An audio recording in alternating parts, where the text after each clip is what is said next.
नमस्कार मित्रांनो, माझ्या या चॅनलवरती आपलं सर्वांचं मनापासून स्वागत आहे. मी आलेलो आहे महाबळेश्वर येथे. महाबळेश्वर येथील साईटलाच 1 किलोमीटर सुमारास एक कृष्ण मंदिर आहे. येथे आलेलो आहोत. तर हा पूर्णपणे सीन आपण बघू शकता.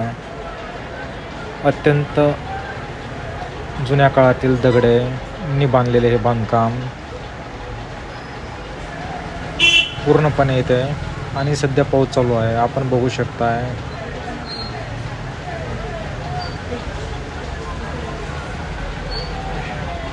आणि नदीच्या तोंडातून पाणी पडत आहे. हा छोटासा व्लॉग आवडला तर लाईक अँड शेअर करा.